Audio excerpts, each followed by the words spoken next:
Problems with the Affordable Care Act are mounting. The website Woes, apparently just the tip of the iceberg. Health and Human Services Secretary Kathleen Sebelius testified before a Senate committee again Wednesday morning.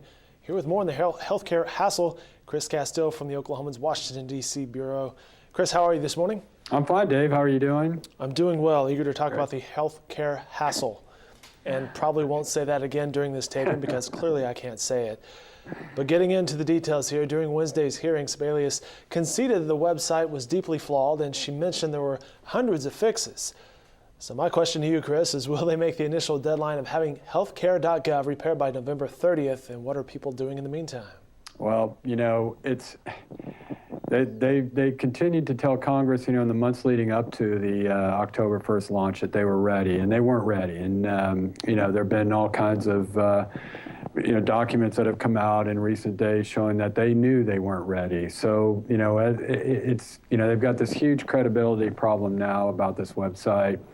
And for them to, say that they're going to be ready in about 3 weeks, given all the, the fixes, as you mentioned, hundreds of them, it just, you just have to wonder, how they can do it. They brought in all kinds of people, and I guess they've got a punch list of things they're trying to work through to get this where it can handle the volume and get reliable information from the person who's applying to the insurance companies. It's not even just a problem of people being able to get on the website and stay on and put their information on. A lot of the insurance companies that were getting the information that was completed was inaccurate. So they really have a lot of work to do. And, it's for her to promise November 30th, I think that's really going out on a limb, and we'll see. In the meantime, the secretary said yesterday that, there's 12,000 call centers open. People can call and go, work through the entire process. But, I've seen stories that even they, have experienced all kinds of problems, that they get referred to, people call and get referred to the website, which, that's ludicrous. So, but Sebelius emphasized yesterday, our focus, even though we've got these call centers, our focus is on fixing this website. It really is quite amazing, and we've gone through several launches of newsok.com over the past decade or whatever. There's always some sort of hitch, something unexpected. But in this case, it really is quite amazing, isn't it? They knew this was coming for a long time. This is the most high-profile website, and there are other big websites out there that they could glean information from for load testing, such as an Amazon or a Google or whatever. It really is kind of amazing that it happened this way.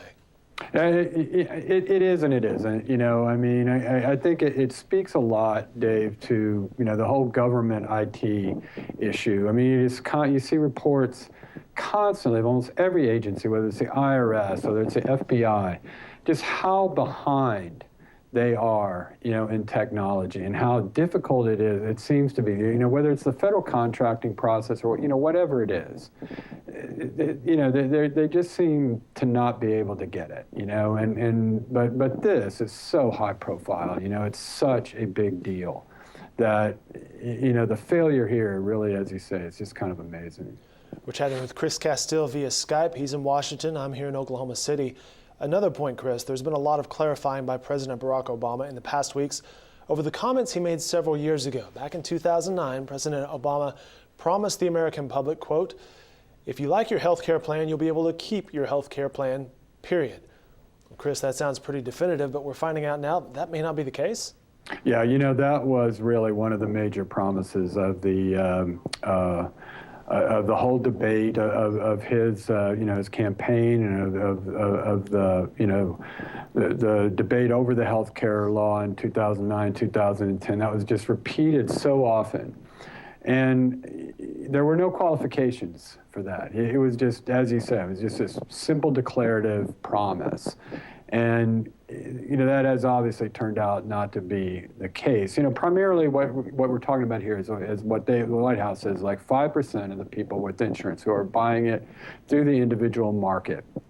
And the reason it was wrong is because it had to be, now they're saying, well, what we meant was if your plan was grandfathered in. But what we meant was.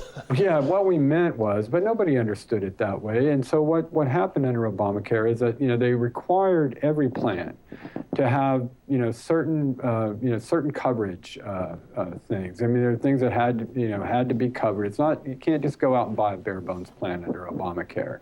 So all kinds of people who had coverage that wasn't real comprehensive, like you might have at work, their plans don't qualify now. So they're getting cancellation notices. You can't have this. Literally, you cannot have this plan anymore. It doesn't qualify as a legitimate health insurance plan under Obamacare. What those numbers are, it's unknown. They keep trying to stress that it's the just the people who are buying in the individual market, but really, all kinds of plans have had to adjust to these new requirements. So that really has become, a major issue for Republicans and for everybody. Looking at, how this thing is, what's going to be required of them to carry when they purchase health insurance. No matter whether you need it, no matter whether you want it, you've got to have this in your plan. You mentioned a major issue for Republicans. Did Obamacare impact Tuesday's elections in any way? There was a lot of talk post-election, and some of it, from exit polls in the Virginia governor's race, which was not supposed to be really close. The Democrat, Terry McAuliffe, was supposed to win, maybe even in double digits, but it was supposed to be, pretty comfortable victory for the Democrat in that race. Well, he only wound up winning over the Republican Ken Cuccinelli by about 3 percentage points. And what Cuccinelli did in the last couple of weeks was focus on Obamacare and this promise, and the failed rollout of it. And there were exit polls showing that a majority of Virginians, I think it was like 50-something%, low 50s, 53%, I think, oppose Obamacare, and of those, I think it was 80-something% that voted for the Republican in the race. So a lot of people think that even more than the government shutdown, which helped the Democrat, the Obamacare rollout had a major impact in tightening that race towards the end. And of course, even before that race, there was a lot of talk about how Obamacare was really going to hurt Democrats in 2014. Those races are a year away.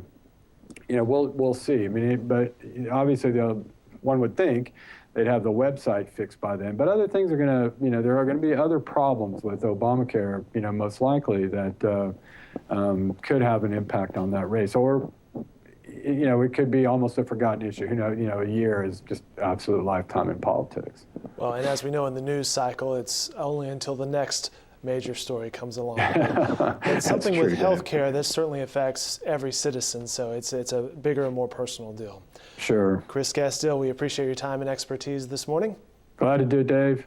All right, you can follow more political coverage from Chris Casteel every day in the Oklahoman and on our website at newsok.com.